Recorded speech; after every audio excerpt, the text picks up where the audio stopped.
What's going on, YouTube? It's James with Chihammer, and I got another video for you today. It's the WOG Workshop. We finished up Spider-Man. A couple people asked me, they called me, they were wondering how I finished on Spider-Man, and there you go, man. There's my finished product. Basically, today's video, we're actually going to talk about the spit that is coming out of Venom's, my pointer here.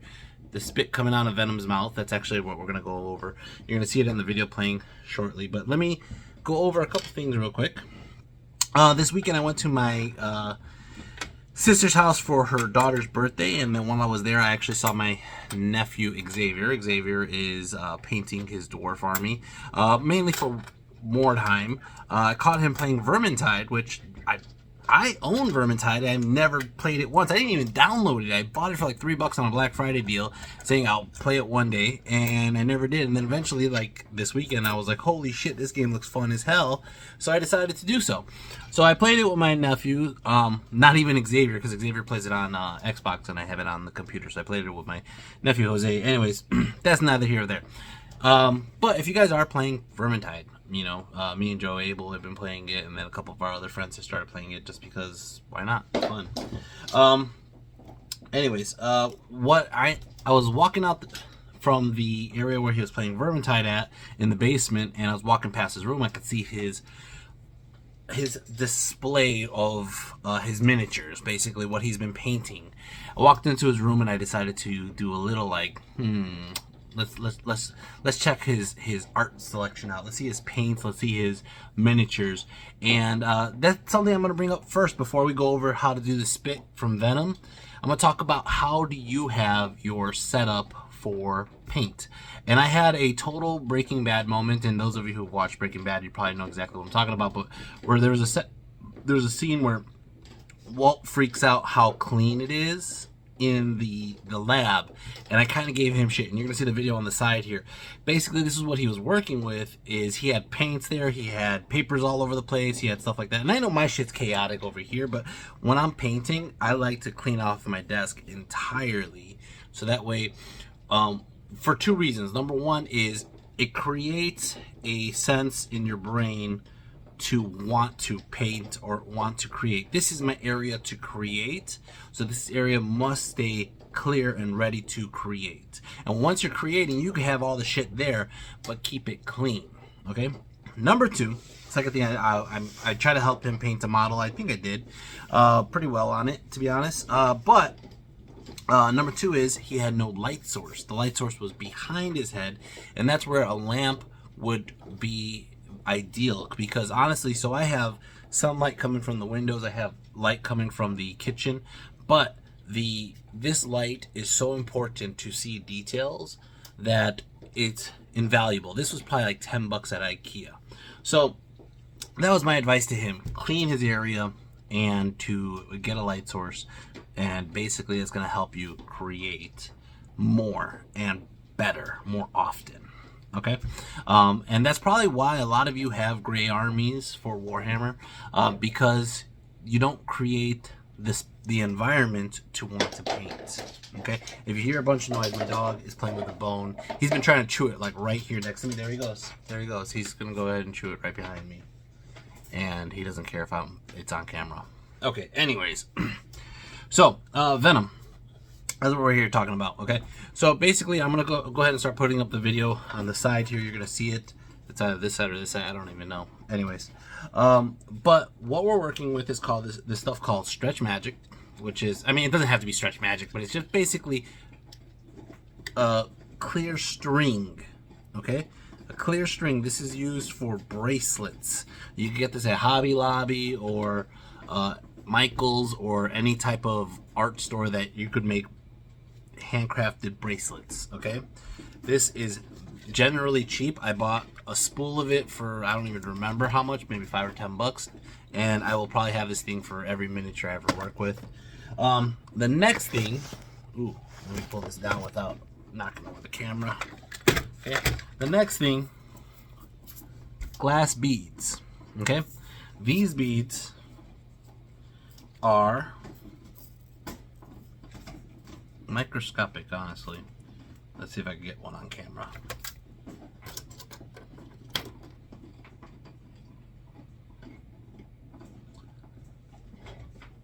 it is the legit a tiny glass bead. I can't even get it on camera. Okay, and the glass bead, you loop it right through the string. I can't even do it like this because this is like not the angle I would normally do it in. Alright, and that creates a water effect, as you can probably see in the video on the right. That water effect, how do you stick them together? You don't super glue them. You do not super glue them. What you do is you get this stuff, water texture from Vallejo. The water texture dries in a acrylic, like gel-like state. Okay, so what we're doing with spit is we're trying to create a wet look. You know, so we're creating this wetness from venom here. Okay, so we apply. Oop, I didn't break the miniature. Don't worry. That'd be horrible. But we apply the wetness from his tongue.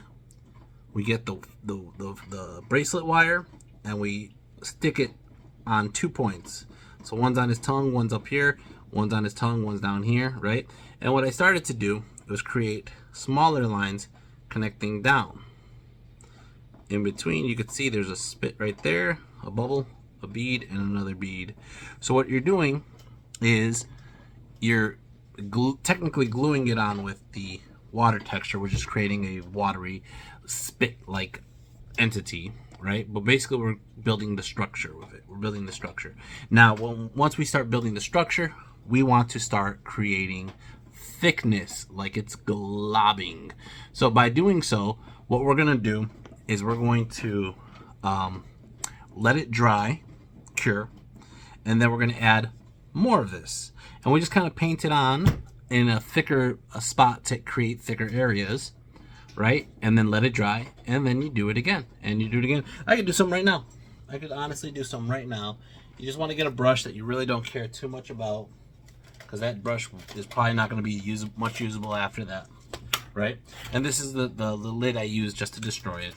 But what I started to do was I started to mix and you can see it in the video, the water texture with yellows and greens to create the mucusy color, but it still is a bit see-through due to the fact of this acrylic.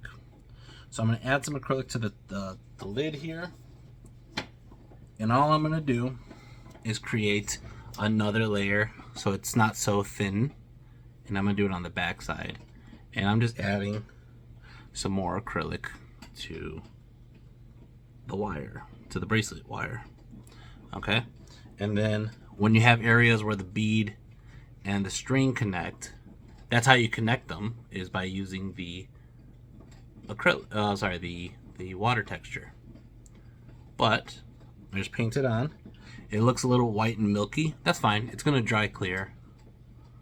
And I'm going to add it pretty much on the wire all around to create a thicker thickness. Now the cool thing about it is once it starts to stick, that's kind of where it takes form, right? It takes form once it sticks.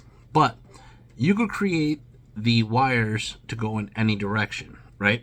So if I wanted it to drip down, I actually have some trolls. Maybe I have some trolls behind me. Let me see if they're in this box.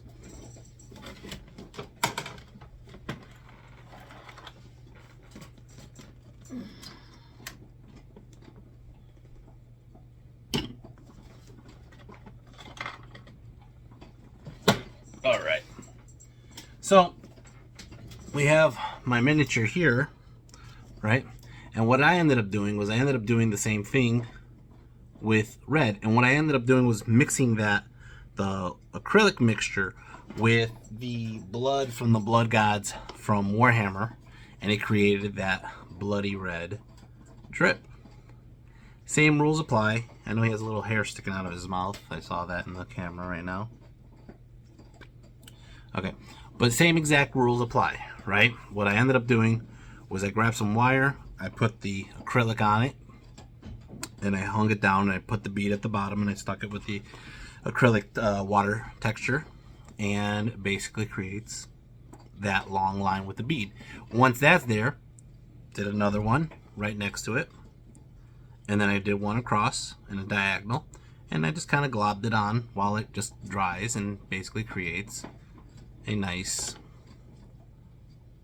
thick bloody goop coming from his mouth.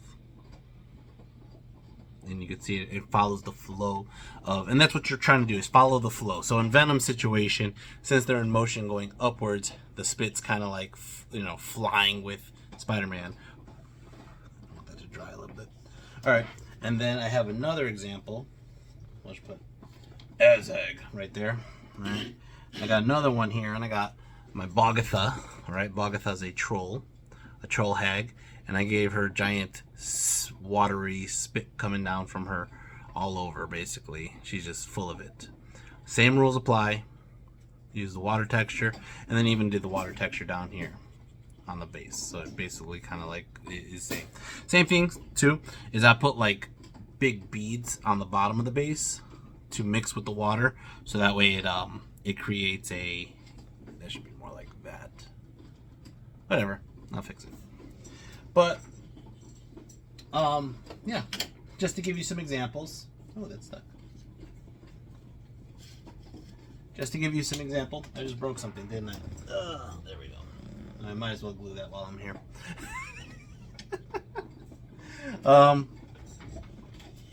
But yeah, that's that is more or less what I'm doing. I don't even know where this. Oh, this is upside down. That's why. I see where it broke from. Okay, so yeah, that was about it right now. I'm going over the fact that I just the spit like that.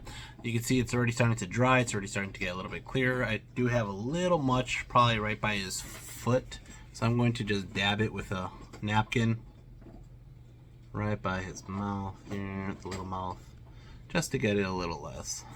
And like I said, all I did was mix some yellows and greens into the water texture and then put it on there, glued.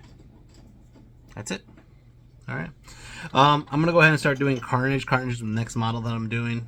I will start that one soon. And let me fix Bogatha here since I just broke her little staff. All right, guys, that's about it. Hope this was informational to you.